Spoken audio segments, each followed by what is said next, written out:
तुम्ही गरीब असण्याचे कारण तुमचे नशीब नाही, तर तुमच्या सबकॉन्शियस माइंडची प्रोग्रॅमिंग आहे. ही सबकॉन्शियस माइंडची प्रोग्रॅमिंग म्हणजे नेमकं काय आणि त्याच्या मदतीने आपण श्रीमंत होऊ शकतो का, हेच आपण आजच्या पुस्तकामध्ये पाहणार आहोत. चला तर मग सुरू करूया. हाय हॅलो नमस्कार. बुकवाणी या माझ्या यूट्यूब चॅनलवर तुम्हा सर्वांचे हार्दिक स्वागत आहे. आज आपण डॉक्टर जोसेफ मर्फी लिखित grow rich with the power of your subconscious mind या पुस्तकाचे सारांश रूपी अभिवाचन करणार आहोत. चला तर ऐकूया मग. हे पुस्तक आपल्याला आपले सुप्त मन उघडण्यास मदत करते आणि आपल्या मनाच्या या शक्तिशाली भागाच्या सामर्थ्याचा उपयोग करण्यास सक्षम करते. हे पुस्तक स्पष्ट करते की तुमच्यातील असीम शक्तीचा उपयोग करून तुम्ही अत्यंत श्रीमंत कसे होऊ शकता, जेणेकरून तुम्ही तुमच्या सर्व इच्छा पूर्ण करू शकाल. ही असीम शक्ती तुम्हाला तुमच्या योग्य स्थानी घेऊन जाईल, तुमच्या समस्या आणि अडचणी सोडवेल आणि जीवनाच्या उच्च स्तरांवर पोहोचण्यासाठी मार्गदर्शन करेल. तुम्हाला भरपूर पैसे कमवण्यासाठी तुमच्या सुप्त मनाची शक्ती जाणून घ्यायची आहे का? तुम्हाला नकारात्मक भावना आणि विचारांवर मात करायची आहे का? तुम्हाला तुमच्या सुप्त मनाच्या शक्तीद्वारे करिअरमध्ये यश मिळवायचे आहे का? यापैकी कोणत्याही प्रश्नाचे उत्तर हो असेल तर तुम्ही हा सारांश नक्की शेवटपर्यंत पाहाल. आपल्या सुप्त मनाच्या शक्तीने श्रीमंत होणे हे एक असं वाक्य आहे जे खरे वाटू शकत नाही. या पुस्तकाचे लेखक डॉक्टर जोसेफ मर्फी सुद्धा लोकांना सांगतात की श्रीमंत होण्यासाठी किंवा तुम्हाला जे हवे आहे ते मिळवण्यासाठी तुम्हाला कोणताही प्रयत्न करायची गरज नाही. त्यासाठी फक्त प्रयत्नहीन प्रयत्नांची गरज आहे. तुम्हाला फक्त तुमची इच्छित वस्तू तुमच्या सुप्त मनाच्या पडद्यावर आणायची आहे आणि तुम्हाला दिसेल की तुम्हाला जे हवे आहे ते तुम्हाला मिळाले आहे. हे आपण कसे करू शकतो हेच आपण या पुस्तकामध्ये पाहणार आहोत. हे पुस्तक स्पष्ट करते की तुम्ही तुमच्या या असीम शक्तीचा कसा उपयोग करू शकता, जी तुम्हाला तुमच्या सर्व इच्छा पूर्ण करून देऊ शकते. ही असीम शक्ती तुम्हाला तुमच्या खऱ्या स्थानाकडे मार्गदर्शन करू शकते, तुमच्या समस्या आणि अडचणी सोडवू शकते आणि तुम्हाला जीवनाच्या एका अधिक मोठ्या पैलूकडे घेऊन जाऊ शकते. हे पुस्तक प्रामुख्याने 5 भागांमध्ये विभागलेले आहे, जे आपण एक एक करून पाहणार आहोत. त्यातील पहिला भाग, संपत्ती निर्माण करण्यासाठी सुप्त मन कसे कार्य करते हे समजून घ्या. संपत्तीकडे तुम्ही श्वास घेत असलेल्या हवेप्रमाणे पहा. ही मानसिकता विकसित करा. जेव्हा एका महिलेने राल्फ वॉल्डो इमर्सन यांना विचारले की ती श्रीमंत कशी होऊ शकते, तेव्हा ते समुद्राजवळ घेऊन गेले आणि म्हणाले, बघा. त्यावर ती महिला म्हणाली, इथे भरपूर पाणी आहे. मग इमर्सन म्हणाले, संपत्तीकडे ही अशाच दृष्टीने पहा जेणेकरून ती कधीच संपणार नाही. तुम्ही तुमच्यातील चांगुलपणा प्रकट करण्यासाठी आणि जीवनातील सर्व सौंदर्य, ऐश्वर्य आणि समृद्धी मिळवण्यासाठी या जीवनात आला आहात. पण त्यासाठी तुम्हाला पैशाबद्दल योग्य दृष्टिकोन विकसित करावा लागेल. जेव्हा तुम्ही पैशाशी खऱ्या अर्थाने मैत्री कराल तेव्हा तुमच्याकडे तो नेहमीच अधिक असेल. अनेक लोकांचा असा गैरसमज आहे की जेव्हा तुम्ही श्रीमंत असता तेव्हाच तुम्हाला श्रीमंत असण्याची भावना येते. पण सत्य हे आहे की जेव्हा तुम्हाला श्रीमंत असण्याची भावना येते तेव्हाच तुम्ही संपत्तीला आकर्षित करता आणि ती भावना आतून येते. पैसा येण्याची वाट पाहणे किंवा आशा करणे हा एक सापळा आहे. तुम्हाला हवी असलेली समृद्धी मिळवण्यापूर्वी तुम्ही कृतज्ञ असले पाहिजे. तुम्हाला हा प्रश्न कधी पडला आहे का? श्रीमंत अधिक श्रीमंत का होतात आणि गरीब अधिक गरीब का होतात? जे लोक जीवनातील खऱ्या समृद्धीचा आनंद घेतात ते मनाच्या सृजनशील शक्तीला जाणून घेतात. जेव्हा ते सातत्याने आपले अंतर्मन आध्यात्मिक, मानसिक आणि भावनिक समृद्धीच्या विचारांनी भरतात तेव्हा त्यांचे अंतर्मन आपोआप त्यांच्या जीवनात समृद्धी आणते. हा एक महान आणि दैवी नियम आहे जो प्रत्येकाला लागू होतो. तो नेहमीच सत्य होता आणि नेहमीच सत्य राहील. जर आपला विश्वास असेल की आपण श्रीमंत आहोत आणि एका अत्यंत उत्पादक जगात आहोत तर हा विश्वास आपल्या कृती आणि परिस्थितीत प्रतिबिंबित होईल. त्याचप्रमाणे जर आपला असा विश्वास असेल की मी पैशासाठी पात्र नाही, माझे नशीब वाईट आहे किंवा पैसा इतरांसाठी आहे माझ्यासाठी नाही, तर हा विश्वास आपल्या परिस्थितीत आणि कृतींमध्ये दिसून येईल. ही 2 तत्वे ठरवतात की आपण भौतिक जगात श्रीमंत आहोत की नाही. संपत्तीचे विचार संपत्ती निर्माण करतात, कमतरतेचे विचार कमतरता निर्माण करतात. म्हणून श्रीमंत अधिक श्रीमंत होतात आणि गरीब अधिक गरीब होतात। चला तर मग पाहूया सबकॉन्शियस माइंड प्रोग्राम करायची 4 टप्प्यांची प्रक्रिया। पहिला टप्पा, आपल्या मनात हे पक्के करा की जीवनतत्व हे आपल्या संपूर्ण विश्वाचे उगमस्थान आहे। आकाशातील सर्व तारे, पर्वत, नद्या, तुम्ही जे काही पाहू शकता ते सर्व या जीवनशक्तीमुळेच आहे। जीवनतत्वाने तुम्हाला जन्म दिला आणि जीवनाची सर्व शक्ती व गुणधर्म दिले। एका साध्या निष्कर्षावर या, तुम्ही जे काही पाहता आणि जाणता ते सर्व जीवनतत्वांमुळेच आहे आणि मानवी मन व ईश्वराचे मन एकच आहे, कारण मन एकच आहे आणि ते मन सर्व लोकांमध्ये आहे। हे थोडे विचित्र वाटू शकते, पण हेच सत्य आहे। दुसरी पायरी, आता तुमच्या सुप्त मनात पैशाची कल्पना रुजवण्याचा निर्णय घ्या। पुनरावृत्ती आणि विश्वासाने कल्पना सुप्त मनात रुजवा। एकाच गोष्टीची वारंवार पुनरावृत्ती केल्याने ती आपोआप घडायला लागते आणि मग तुमच्या सुप्त मनाला पैशाची कल्पना व्यक्त करावीच लागते। हे अगदी चालायला शिकण्यासारखे किंवा पियानो वाजवायला शिकण्यासारखेच आहे। तुम्ही ज्या गोष्टीची पुष्टी करत आहात त्यावर तुमचा विश्वास असलाच पाहिजे। ही केवळ कोणती वायफट बडबड नाही, तुमचा विश्वास असलाच पाहिजे। अगदी त्याचप्रमाणे जसे तुम्ही जमिनीत बी पेरता तेव्हा तुमचा विश्वास असतो की कालांतराने त्यातून एक झाड उगवेल।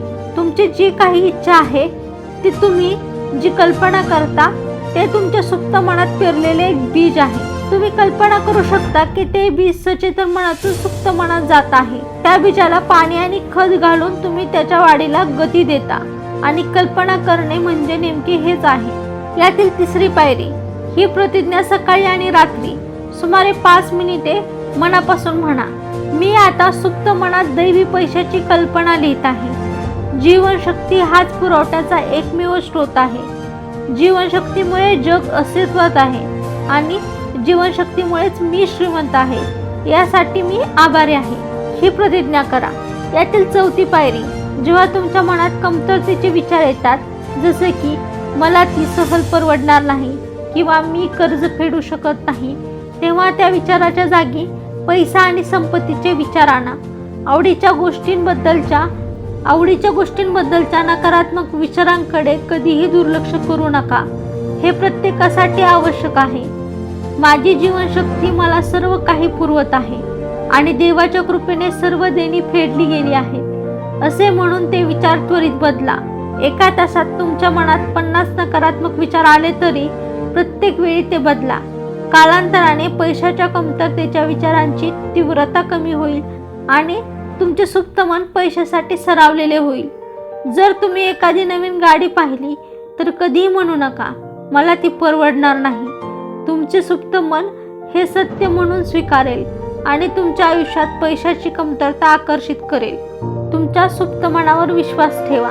जर तुम्ही चिंतेत किंवा रागात असाल तेव्हा तुम्हाला अपेक्षित परिणाम कसा आणि कुठे मिळेल याबद्दल विचार करत असाल तर तुम्ही त्यावर शंका घेत आहात। यावरून हे दिसून येते की तुमच्या सुप्त मनाच्या शक्तीवर विश्वास नाही। जेव्हा तुम्ही तुम्हाला काय हवे आहे याचा विचार करता तेव्हा त्याला थोडासा स्पर्श करणे आवश्यक आहे। स्वतःला आठवण करून द्या की एक अनंत बुद्धिमत्ता तुमच्या इच्छित दैवी व्यवस्थेची काळजी घेत आहे आणि तुम्ही केवळ चिंतेतून ते कधीही मिळवू शकत नाही। उदाहरणार्थ, जर तुम्ही म्हणालात मला पुढच्या महिन्याच्या 15 तारखेपर्यंत 7 लाख रुपये हवे आहेत किंवा महिन्याच्या 1 तारखेपर्यंत न्यायाधीशांनी माझ्या बाजूने निकाल दिलाच पाहिजे, नाहीतर मी माझा व्यवसाय, माझे घर आणि सर्व काही गमावून बसेल, तर हे स्पष्टपणे भीती आणि तणाव दर्शवते। यामुळे काय होईल? यामुळे तुमच्या आयुष्यात विलंब, अडचणी आणि अडथळे येतील। जेव्हा तुम्ही रागात किंवा तणावात असता तेव्हा तुमच्या सुप्त मनाच्या शक्तीवर पूर्ण विश्वास नसतो। याचा अर्थ असा की तुमचे सुप्त मन तुमच्या आयुष्यात संपत्ती, मनशांती किंवा तुम्हाला हवी असलेली कोणतीही गोष्ट आकर्षित करणार नाही। तुमचे मन शांत करा आणि स्वतःला सांगा, माझा जसा विश्वास आहे तशीच माझी वागणूक आहे। सर्व काही तयार आहे। जर माझे मन तयार असेल तर याचा अर्थ असा की मला फक्त मार्गदर्शन, पैसा आणि उपाय मिळवण्यासाठी माझ्या मनाला तयार करण्याची गरज आहे। याचा वारंवार सराव करा। यामुळे तुमचे मन शांत होईल आणि तुम्हाला शांती मिळेल। जेव्हा तुमचे मन शांत असते तेव्हा त्याला उत्तर मिळते. अनंत बुद्धिमत्तेला उत्तर माहिती आहे. त्यामुळे ताण घेऊ नका आणि आराम करा. तुमच्या परिस्थितीला शक्ती देऊ नका, अनंताला शक्ती द्या. या पुस्तकातील दुसरा भाग, तुमच्या सुप्त मनाला पुन्हा प्रोग्राम करा. तुम्ही तुमच्या सुप्त मनाद्वारे पैसे कसे कमवू शकता हे समजून घेण्यासाठी तुम्हाला आधी ही पद्धत कशी कार्य करते ते समजून घ्यावे लागेल. चला तर पाहूया मग. कल्पना करा की तुम्ही संमोहित झाला आहात. या अवस्थेत तुमचे जागृत मन निलंबित होते आणि तुमचे सुप्त मन प्रतिसाद देते. जर संमोहन करणाऱ्याने म्हटले तुम्ही देशाचे नेते आहात तर तुमचे सुप्त मन ते खरे मानेल. तुमचे सुप्त मन तर्क करत नाही किंवा निवड करत नाही. ज्याला जे सांगितले जाते ते स्वीकारते.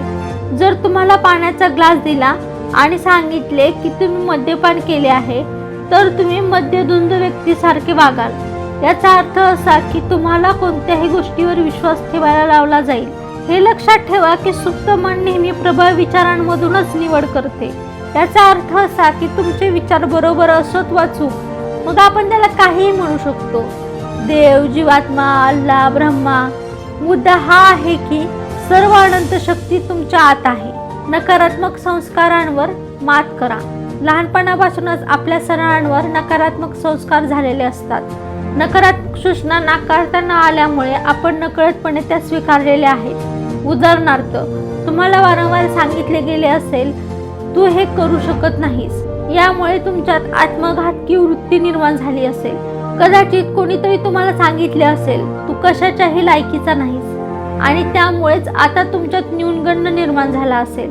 जर तुम्ही या नकारात्मक सूचना स्वीकारल्या तर तुम्ही तुमच्या सुप्त मनाला अत्यंत नकारात्मक पद्धतीने संस्कारित होऊ देत आहात. यामुळे तुमच्या मनात भीती आणि तणाव निर्माण होण्याची शक्यता वाढते. दररोज वर्तमानपत्र उचला आणि तुम्हाला असे अनेक लेख आढळतील जे तुमच्या मनात भीती आणि चिंतेची बीजे पेरू शकतात.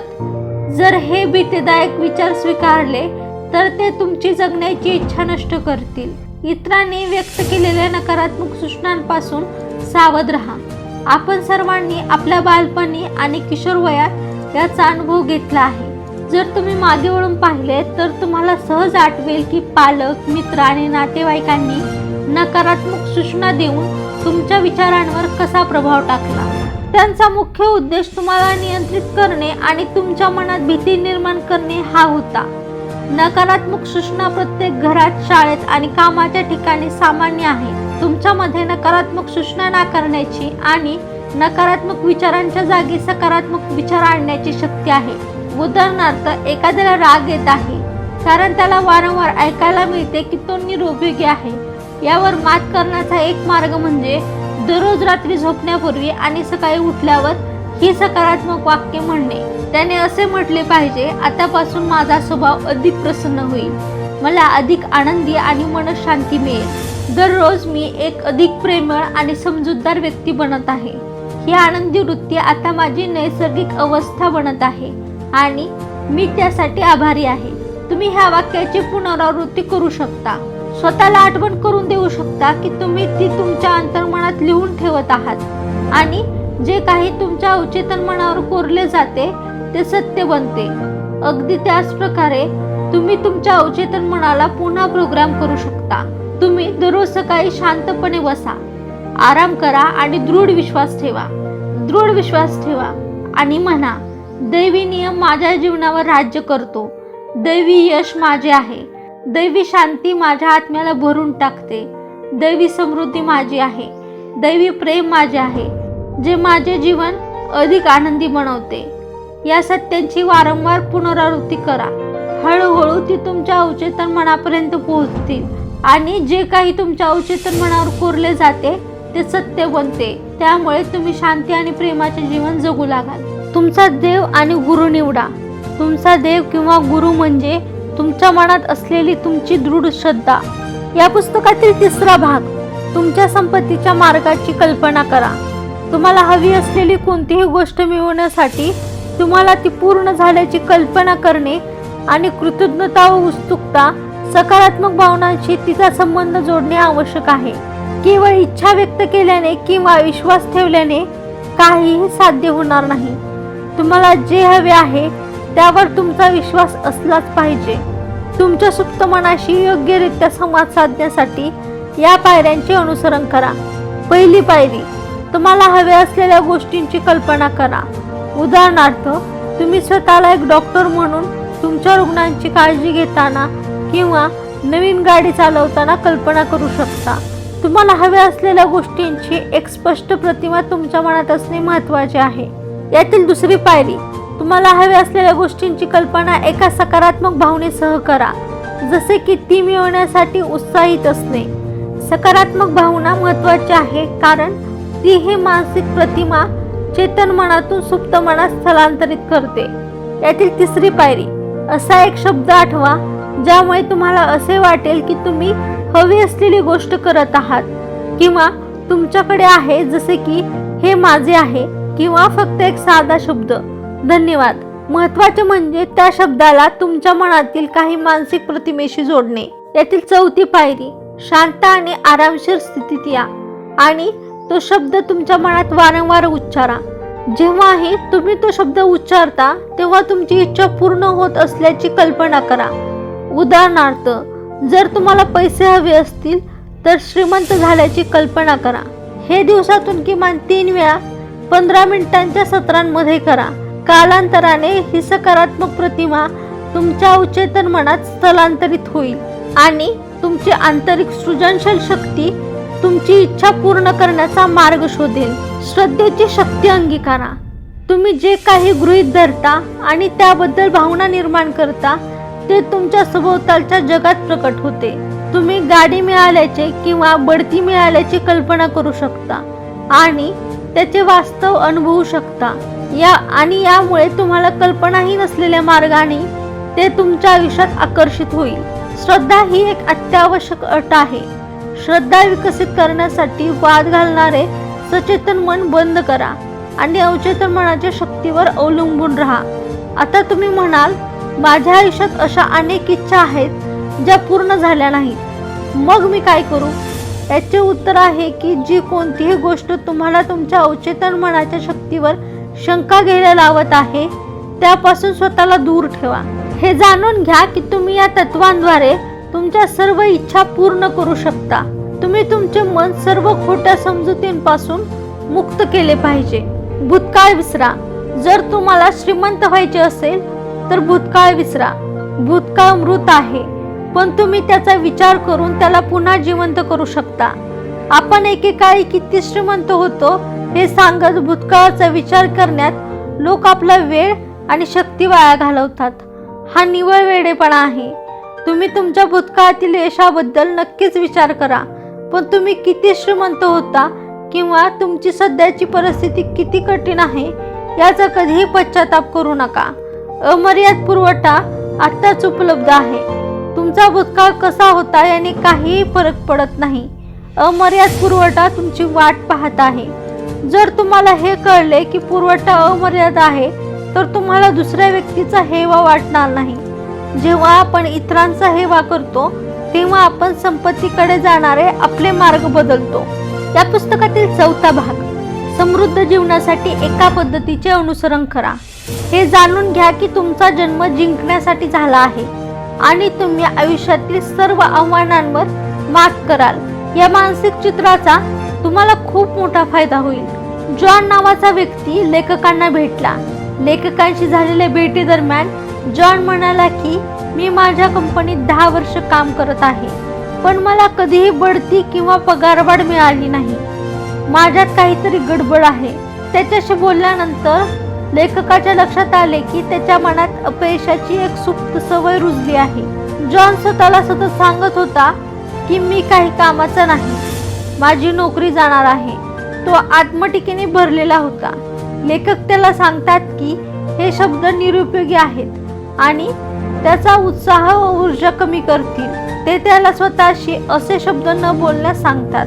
लेखक हे देखील स्पष्ट करतात की मी काही कामाचा नाही यासारखी नकारात्मक वाक्य म्हणजे अवचेतन मनातील आज्ञा आहेत ज्या त्याच्या आयुष्यात अडथळे निर्माण करत आहेत. लेखकाने उत्तर दिले, हो, कारण जॉनने नकाराचे चित्र तयार केले होते आणि ते त्याच्या प्रगतीला अडथळा आणत होते. लेखकांनी त्याला त्याचा भूतकाळ विसरून भविष्यावर लक्ष केंद्रित करण्यास सांगितले. त्यांनी त्याला त्याच्या अवचेतन मनावर सकारात्मक प्रतिमा प्रक्षेपित करण्यासाठी सोपी तंत्रे दिली. या तंत्रामुळे जॉननी त्याची पत्नी आणि त्याचे अभिनंदन करत असल्याची कल्पना केली. तो मनातल्या मनात आपल्या पत्नीशी बोलू लागला. आज मला खूप मोठी बढती मिळाली आहे. बॉसने माझी प्रशंसा केली, जास्त मिळते. त्याने आपल्या पत्नीच्या प्रतिक्रियेची कल्पना केली. तिचा आवाज, हास्य आणि हावभाव त्याला जाणवले. त्याच्या मनातील प्रत्येक गोष्ट खरी झाली. हळूहळू ही सुप्त मनातील पद्धत चेतन मनातून सुप्त मनात गेली. काही आठवड्यानंतर जॉन लेखकाला भेटायला आला आणि म्हणाला, माझ्या बॉसने मला कंपनीचे व्यवस्थापक बनवले. तुम्ही सांगितलेले तंत्र कामी आले. जेव्हा तुम्ही सकारात्मक विचार करता आणि चांगल्या गोष्टींवर विश्वास ठेवता तेव्हा तुमच्यासोबत चांगल्या गोष्टी घडतात. जॉनचा मनापासून विश्वास होता की त्याला बढती आणि पगारवाढ मिळेल. तुम्ही सुद्धा तुमच्या इच्छित गोष्टींचे मानसिक चित्र तयार करू शकता. सुप्त मनाच्या शक्तीद्वारे त्यांना तुमच्या जीवनात आकर्षित करू शकता. तुम्ही आतून जसे आहात त्यामुळेच तुम्ही श्रीमंत आणि यशस्वी आहात. लेखकांचे हवाईमधील एका हॉटेलमध्ये एका माणसाशी खूप रंजक संभाषण झाले.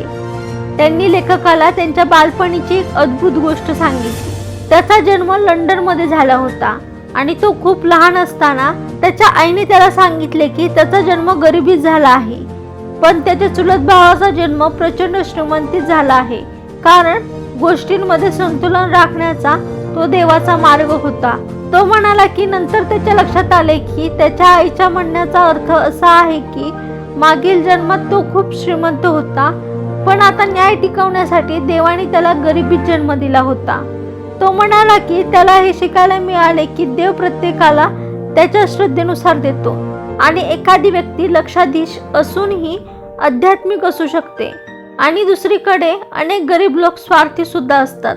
तरुणपणी हा माणूस लंडनमध्ये वर्तमानपत्रे विकायचा आणि भांडी घासायचा आणि तो रात्रीच्या शाळेत शिकला. त्याने महाविद्यालयात खूप मेहनत केली आणि तो आता इंग्लंडमधील सर्वोच्च शल्य चिकित्सांपैकी एक आहे. त्याचे जीवनसूत्र आहे, तुमची दृष्टी जिथे घेऊन जाईल तिथे तुम्ही जा. त्याची दृष्टी शल्य चिकित्सक बनण्याची होती आणि त्याच्या अंतर्मनाने या मानसिक प्रतिमेला प्रतिसाद दिला.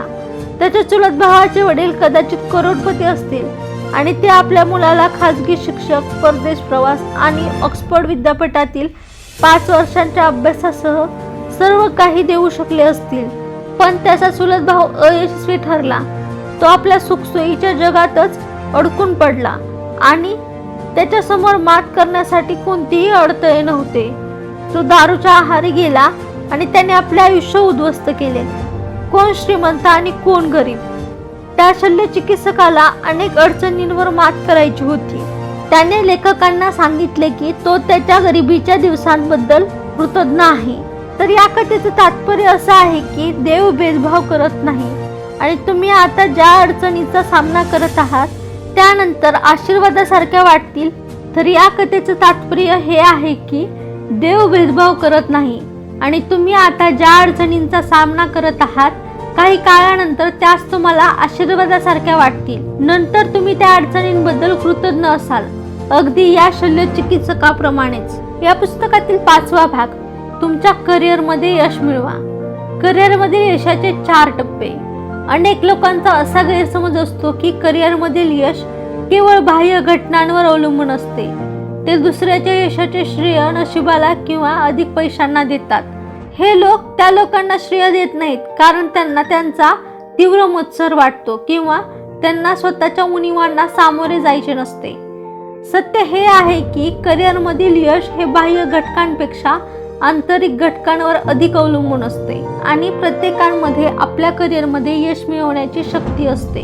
म्हणून करिअरमधील यशासाठी येथे 4 पायऱ्या आहेत. यातील पहिल्या पायरीमध्ये यशासाठी आवश्यक असलेले वैयक्तिक गुण विकसित करा. जर तुमच्या अंतर्मनातील विश्वासाची कल्पना करणे शक्य झाले तर ते तुमच्या वास्तवाशी तंतोतंत जुळतील. हे जीवनाच्या प्रत्येक पैलूला लागू होते. तर तुम्ही आता कोणते गुण विकसित केले पाहिजेत? तर याचं उत्तर आहे प्रेम, संयम, श्रद्धा आणि आनंद. यातील दुसऱ्या पायरीत तुम्हाला जे काही करायला आवडते ते शोधा आणि ते सापडल्यावर ते करायला सुरुवात करा. कारण तुमच्या कामाचा आनंद घेतल्याने यशासाठी आवश्यक असलेली शक्ती आणि आवड निर्माण होते. जर तुम्हाला तुम्ही शोधत असलेले करिअर किंवा क्षेत्र माहीत नसेल तर तुम्ही तुमच्या अंतर्मनातील शक्तीला सांगा, माझ्यातील सुप्त गुण मला दाखव आणि जीवनातील माझ्या खऱ्या स्थानापर्यंत माझा मार्ग दाखव. जेव्हा तुम्ही हे म्हणाल तेव्हा अनंत बुद्धिमत्तेवर विश्वास ठेवा आणि तुम्हाला एक उत्तर मिळेल. मग ते एखाद्या भावनेच्या रूपात असो किंवा संधीच्या रूपात असो. एकदा का विशेष प्रावीण्य निवडल्यावर तुमचा सर्व वेळ आणि लक्ष त्याला समर्पित करा. शक्य असल्यास त्याबद्दल जास्तीत जास्त शिका. तुमच्या कामाबद्दल उत्कट व्हा आणि जगाला मदत करण्याची इच्छा बाळगा. यातील 4थ्या पायरीत तुमचे काम जगाला एक आशीर्वाद म्हणून द्या. तुमची इच्छा स्वार्थी नसावी, तिने मानवतेला मदत केली पाहिजे. पण काही लोक म्हणतील की एखाद्या व्यक्तीने फसवणूक करून खूप पैसे कमवले. एखादी व्यक्ती काही काळासाठी यशस्वी दिसू शकते, पण तिने फसवणुकीने कमवलेले पैसे लवकरच नाहीसे होतात. लक्षात ठेवा, आपण इतरांना जे नुकसान पोहोचवतो तेच नुकसान आपण स्वतःलाही पोहोचवतो. एकदा एका इंजिनियरने लेखकाला सांगितले, मला 3 असाइनमेंट्स देण्यात आल्या होत्या आणि मी त्यात अयशस्वी झालो. तेव्हा त्या इंजिनियरच्या लक्षात आले की त्याला अपयशाची भीती वाटत होती आणि तो अपयशाची अपेक्षा करत होता. मग त्याने आपली मानसिक वृत्ती पूर्णपणे बदलली. तो म्हणाला, मी आतापर्यंत अपयशावर विश्वास ठेवला, पण या क्षणापासून मी यशावर विश्वास ठेवीन. त्याचे ब्रीदवाक्य बनले, जे काही शक्य आहे असे मला वाटते ते मी साध्य करू शकेन. हे वाक्य तुमच्या हृदयातही लिहा. या इंजिनियरच्या लक्षात आले की त्याच्यामध्ये एक जादुई शक्ती आहे जी त्याच्या सर्व प्रश्नांची उत्तरे देऊ शकते. यामुळे ज्या प्रश्नांची उत्तरे त्याला एकेकाळी अशक्य वाटत होती त्याची उत्तरे मिळू लागली. आता त्याचा यशावर विश्वास आहे आणि तो यशाची अपेक्षाही करतो. याबरोबरच डॉक्टर जोसेफ मर्फी लिखित grow rich with the power of your subconscious mind या पुस्तकाचे सारांश रूपी अभिवाचन समाप्त झाले आहे. भेटूया मग एका नवीन पुस्तकासह नवीन व्हिडिओमध्ये. तोपर्यंत हा व्हिडिओ तुम्हाला आवडला असेल तर व्हिडिओला लाईक करा, शेअर करा आणि चॅनलला सबस्क्राईब करा. नवीन व्हिडिओच्या नोटिफिकेशनसाठी बेल आयकॉन दाबायला विसरू नका. आणि हे पुस्तक तुम्हाला आवडलं असेल तर या पुस्तकाची लिंक मी व्हिडिओच्या डिस्क्रिप्शनमध्ये देत आहे. तिथून तुम्ही ते पुस्तक खरेदी करू शकता. धन्यवाद.